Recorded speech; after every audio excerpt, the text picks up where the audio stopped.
And welcome to She Thinks, a podcast where you're allowed to think for yourself. I'm your host, Beverly Hallberg. And on today's episode, we have a treat. Amala Ekpunobi joins us to talk about her transformation from liberal to outspoken conservative and what it's like to speak out against a feminist left in such a public way and at such a young age. We'll also get into what Gen Z is facing in dating. Has feminism ruined the art of romance? Last, we'll touch on a new trend in social media called Tradwives. Are traditional roles coming back in style, and what does the left have to say about it? And before we bring her on, just a little bit more about Amala Ekpunobi is 22 years old and was raised in a far left activist household and was once a student organizer for the left, but unanswered questions and a search for the truth led her to a complete ideological transformation. Currently, she passionately shares her values online, where she has become a viral social media sensation on PragerU's popular show Unapologetic with Amala. Amala, a pleasure to have you on She Thinks.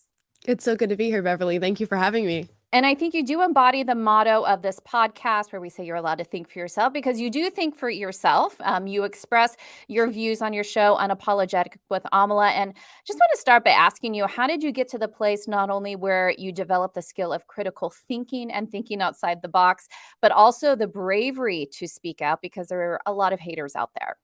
Oh, wow.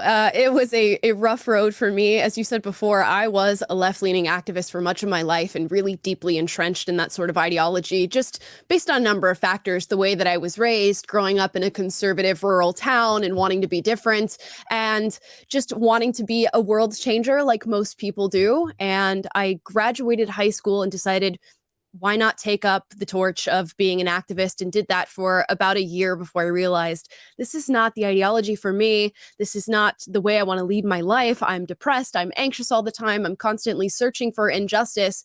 And believe it or not, that time being a leftist activist really armored me with critical thinking skills and put me in a position to be comfortable being brave, because I knew exactly what I was going to face standing on the other side of it, speaking out about conservative values, because I was that left-leaning woke hater that I came to know as I came out as a conservative. And I'm sure that there are a lot of things that led you to this turning point for you, but was there that straw that broke the camel's back? Oh, certainly. I was in a meeting one time working for this organization, and we start off our meetings by agreeing, doing community agreements, which is basically rules that we're all meant to follow as this meeting proceeds. Things like say your pronouns before you start talking for the first time, or make sure that you let the most oppressed in the room speak, things like that. And a coworker of mine went up and started writing out these community agreements, and at the end of it said, to all the white, cisgendered, heterosexual people in the room, maybe you shouldn't speak at all during this meeting. You've had the stage for long enough. We're done with you. History has favored you. It's our time now. And I'm a biracial young woman who was raised by the white side of my family, who had taken care of me my entire life. So hearing this sort of created some cognitive dissonance, I guess, because I was running around talking about how racist white people are and then going home to a family that had taken care of me. And when I confronted the higher ups at this organization about my concerns with this sort of rhetoric and what really seemed anti-tolerant to me, they said, you just don't know how oppressed you are. That's on you. Educate yourself. And, I couldn't last after that. And so what was then your path after that? Did you know that you were a conservative? I'm assuming you didn't. You just knew that you weren't racist against white people and went out searching for something else. Yeah, I had all of these unanswered questions because I was constantly going around knocking doors and talking to conservative individuals about the way they vote, what they were going to do in the upcoming election. And they would give me all these questions that really challenged my ideology, but I was incapable of answering. So when I had this initial question about how anti-tolerant the left seemed, I took to the internet and started looking for answers to all the questions that I had. Ended up stumbling upon PragerU videos, Tom Sowell, Dave Rubin, Larry Elder, all these just bright conservatives who were willing to sit in front of the camera and say, hey, I get why you believe what you believe. Here's why you might be wrong. And I just went deep into this rabbit hole of watching everything that I possibly could and having to come to terms with the fact that a lot of what they said made sense. So I struggled back and forth, tried to hang on to my leftist beliefs as long as possible, but they just did not stand the test of time. Now, every year around Thanksgiving, there are all these articles that talk about how do you talk about politics with your family. I'm assuming since you did Mhm. from a liberal leaning background that there have been interesting conversations all along the way, especially since this is not just your passion, but it is your occupation. People know you're conservative, you're outspoken. What has it been like to interact with family if they do still disagree with you on your ideology? Sure. So I'll use my mother as an example here because she still happens to work for the left and she is quite radical in her beliefs, in my opinion. So when I initially started coming out as a conservative, we would start to have these conversations about different political topics, women's reproductive rights, immigration, gun violence, all of these different things.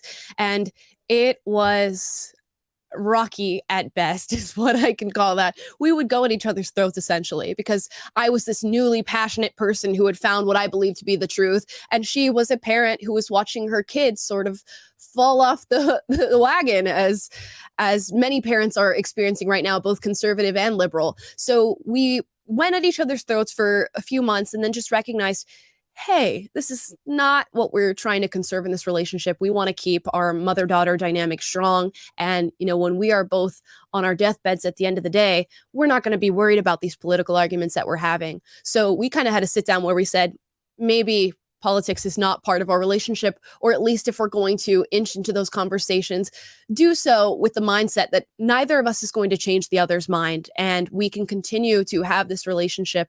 And we've had a good relationship ever since. That's awesome. Yeah. And you've made tremendous ground in your career. Your show very popular on YouTube. You're on social media. You have a lot of followers.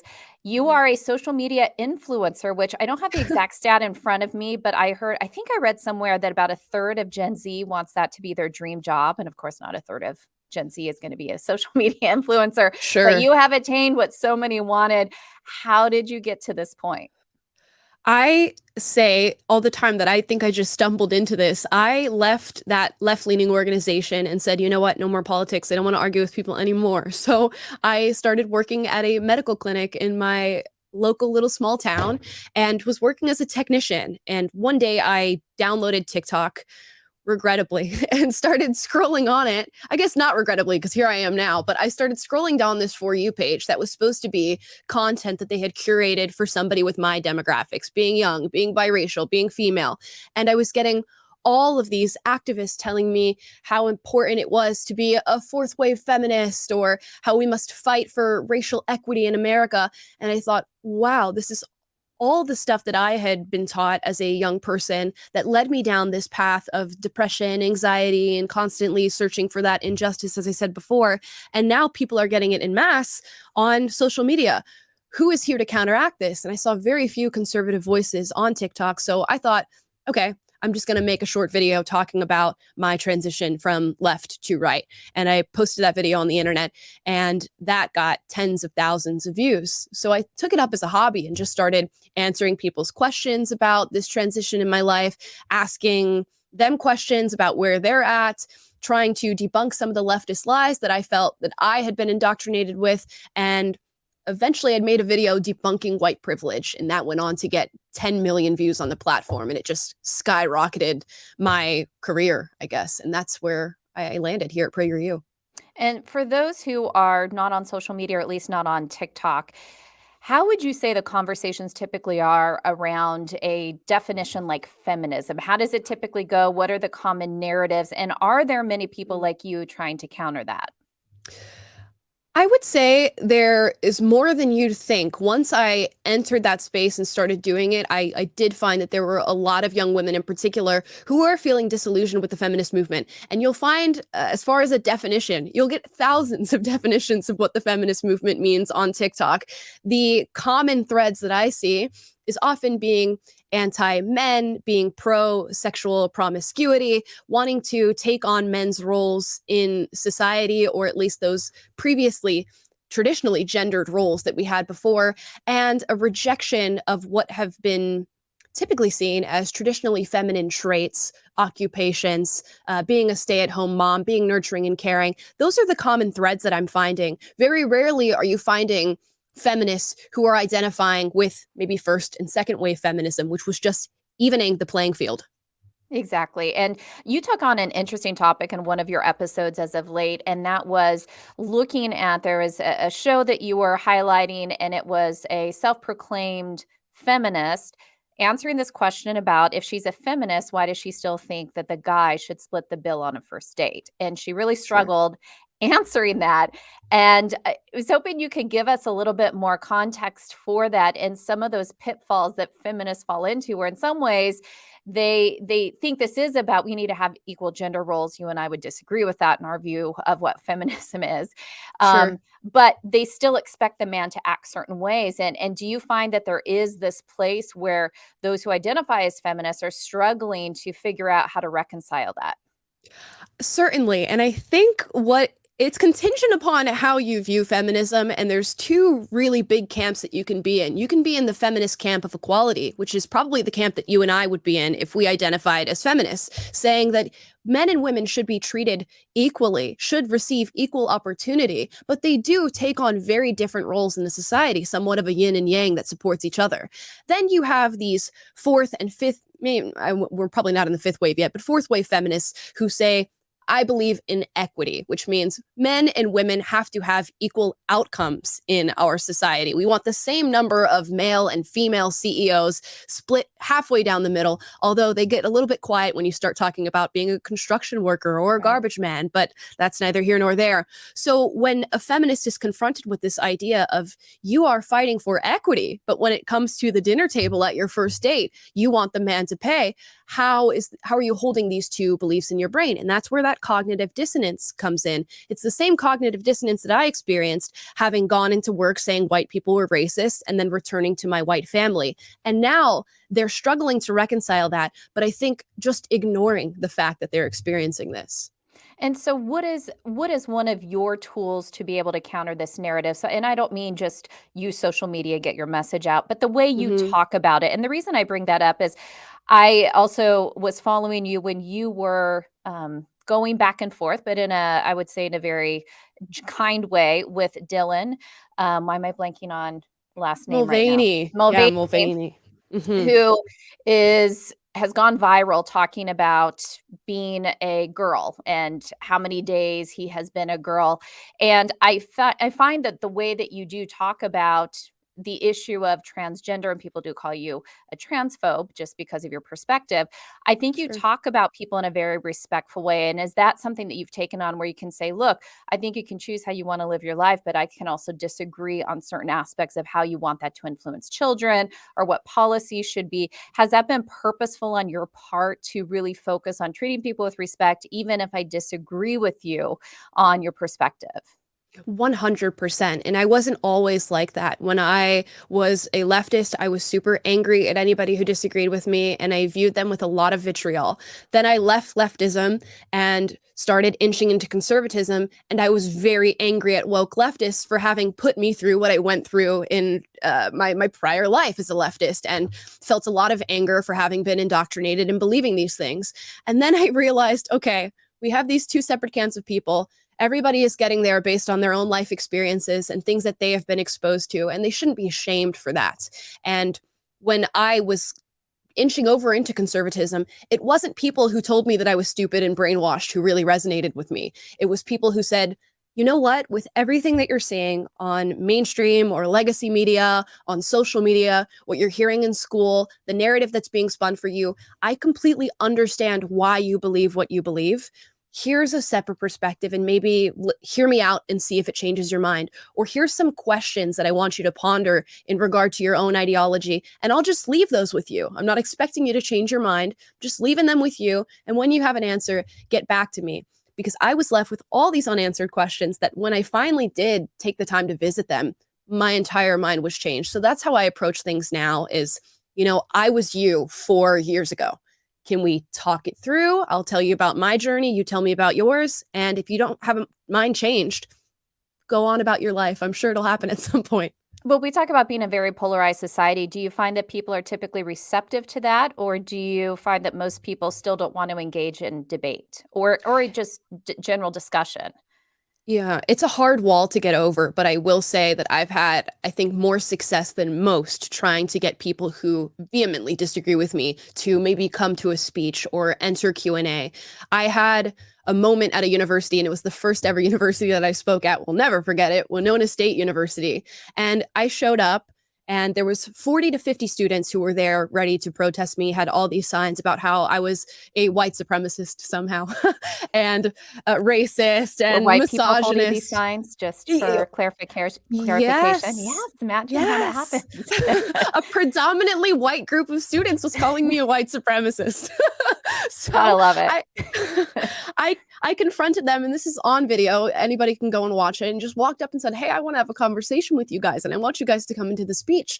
And a particularly powerful moment at that time was me rolling up my sleeve, which under here I have a black power fist that I got tattooed when I was 16, again, regrettably. And I showed them this tattoo and I said, you know what? A few years ago, I would have been organizing this protest. I would have helped you make those signs. Now I'm just trying to talk to you. And out of those 50 students, maybe 5 of them went into the speech to listen, but 5 is better than 0. Yeah. Yeah. That's an awesome story. Do you plan to keep that tattoo as something that you as a reminder and also using as a tool Yeah. just like you are here? I think for now it's gonna stay because it's Yeah. part of the story. My boyfriend would love it to be gone, I will tell you that, but for now it's there.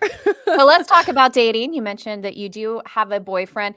Yeah. What is it like for young people in today's dating world? And here's the context I want it to come from. And you touched on Mhm. this in one of your episodes recently, and that is so many people in dating, they just say that they're talking, not actually dating. It's this perpetual texting, people not making commitments. I talk to women all the time who are very frustrated with the dating scene.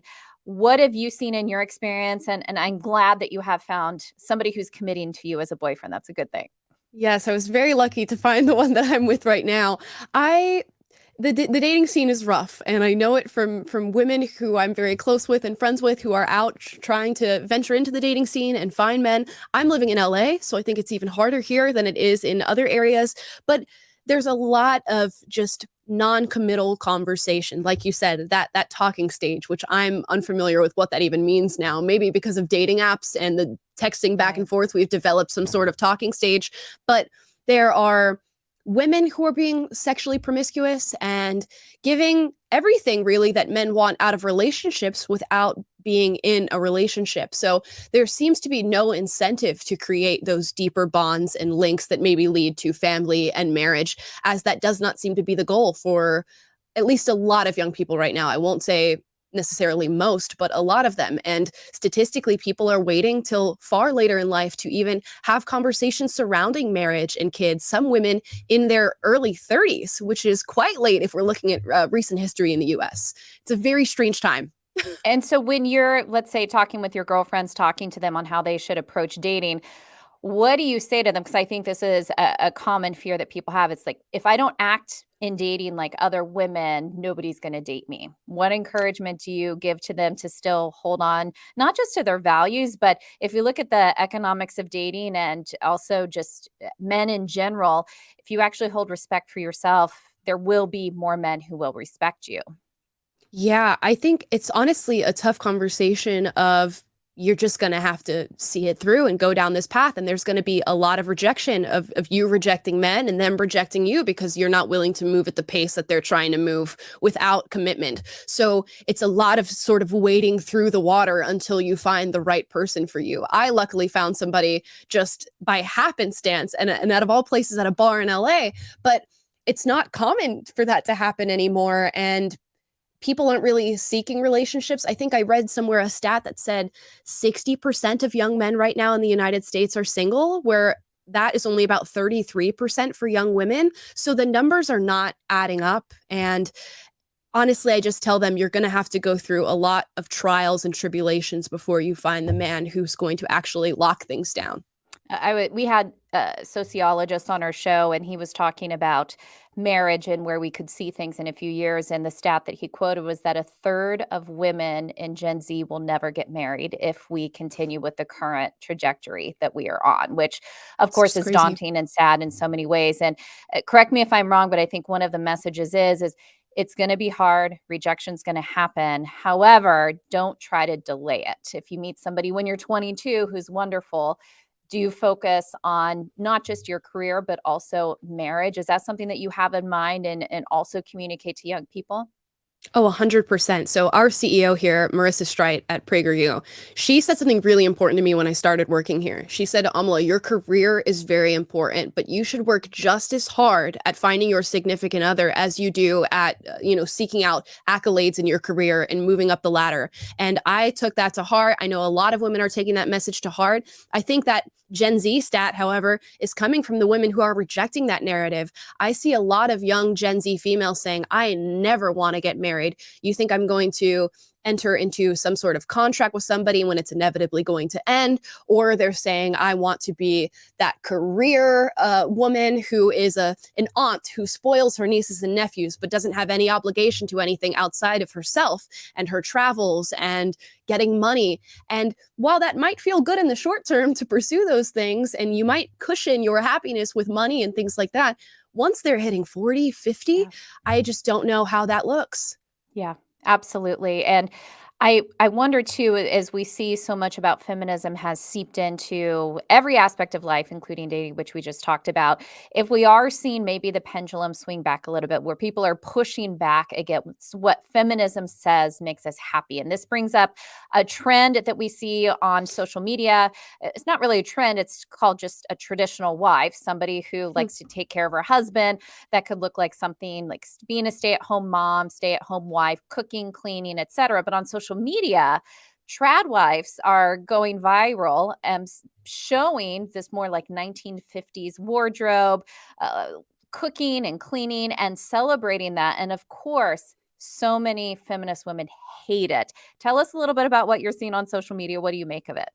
Sure, yeah. So women are just peaking in views right now, just making videos of simply cleaning their homes or making lunch for their husband or waiting for him to come home from work. And the reason they're going viral is not because the society is cheering this on or that the culture is looking for more women to do this, although there are, of course, great camps of women who want this life for themselves. But looking into the comments on these posts, you will find hundreds of thousands of young women saying that this is a red flag, this is their nightmare, this feels like a fever dream, and that they would never want to see their life look in any way, shape, or form like this woman's. And you know what? That's okay. If we're going by feminism itself, that's about choice, having your choice. But to see women who take on the role of being stay at home moms or trad wives, as we call them now, be demeaned is just really interesting. And I hope it does not lead to the suppression of women's true feelings towards what they want in life, because a lot of young Gen Z women,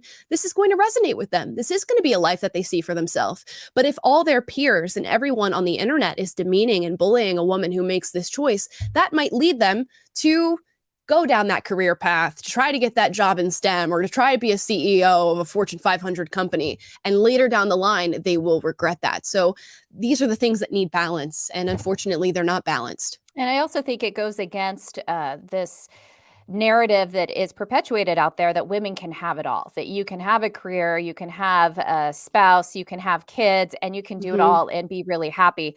I also see on social media women who talk about, I'm supposed to take care of the kids, clean, do all these things, and hold a full-time job. I'm exhausted. I have nothing else. And so I think this whole narrative that women can have it all doesn't add up. Women get into it and they realize how exhausted they are. Now they could have it all at different times. Um, and so I agree with you. I think it comes down to choice. Do you think though that part of it that we're seeing on social media, that I think some of the people who are doing it may be doing it more of a caricature, maybe parody style, that there are women who are talking about it seriously and trying to change young women's minds about this, or at least presenting this idea that this is something that can be a positive choice for women? Yeah, there's a little bit of both, certainly. You'll find women who are actually leading this life, trying to boost it on social media and let women know, hey, not only is this an option for you, but this is a good option and it is a fulfilling option. But where there are movers and shakers and revolutionaries, come to think of it in today's time, there's also going to be people who try to make satirical versions of that. So with all the hate comments that come in, of course, people take up the torch and start making satirical versions of the trad wife lifestyle, saying that she is at the beck and call of her husband and that she has no real agency for herself. And there's just somewhat of a delusion, in my opinion, that being a stay-at-home mom or a trad wife means that you are abandoning all sense of self. And that's how a lot of young women feel right now. If I'm at home taking care of kids, cleaning, cooking, whatever, I have no time to pursue anything that makes me feel fulfilled personally or any of my passions. And in fact, that is quite the opposite. Being a trad wife and staying at home, taking care of your kids, is a man giving you that time to pursue whatever it is your passion is. All you have to do, take care of the household, take care of children. That does not mean you have no time to yourself, that you cannot maybe own your own business like a lot of women want to do right now, that you can't educate yourself. There are so many options. And in fact, you're given more time to pursue those things. And so many women do struggle when they work to not be raising their kids or be with them a lot. So a lot of Yes. women want to raise their own kids, and especially during COVID, want to educate their own kids when they saw what happened in school. So again, comes down to choice. That's an important Right. part. Final question for you before we have you go. It's a question I ask often of guests, and the guests who are willing to speak out on issues that do seem controversial to many people. So I know you've talked about getting death threats. You get a lot of hate on social media. How have you been able to face that? And what encouragement would you give to somebody who wants to do their part, but they're fearful to speak up? Yes. Regardless of what you do in life, there will always be people who hate what you do, who dislike you, who have something to say about it. And those are not the people that I think you should give time or energy. When I came into this space, luckily I was prepared for what I was going to receive by virtue of having been that person before. So I knew the death threats were coming. I knew the hatred was coming. And it was sort of like water off a duck's back. I tell people that somebody who's emitting that sort of hateful energy towards you does not deserve your time. It does not deserve your energy. Now, somebody who has valid criticism of things that you're saying or wants to engage in a healthy debate, give that person time. And at the end of the day, despite all the hate that you feel and is brought towards you, there will be so much support that comes on the other end of you speaking up. People are waiting for others to come out of the woodworks and support their values, and they're waiting silently until somebody does that. So think about how many people you could inspire by standing up for your values, whatever they may be. And for people who may want to subscribe to your show, Unapologetic with Amala, where can they go? Sure, you can go on any social media platform or podcast platform and type in my name, Amala Ekpunobi, and you will find me and my show. So give me a follow and subscribe. Absolutely. People should go do that. Amala, thank you so much for joining us on She Thinks and all you're doing to share conservative values. We appreciate it. Thank you for having me. It's been a blast. And thank you for joining us today. Before you go, Independent Women's Forum does want you to know that we rely on the generosity of supporters like you. An investment in IWF fuels our efforts to enhance freedom, opportunity, and well-being for all Americans. So please consider making a small donation to IWF by visiting iwf.org/donate. That's iwf.org/donate. Last, if you enjoyed this episode of She Thinks, do leave us a rating or a review. It does help. And we'd love it if you shared this episode so your friends can know where they can find more She Thinks. From all of us here at IWF, thanks for watching.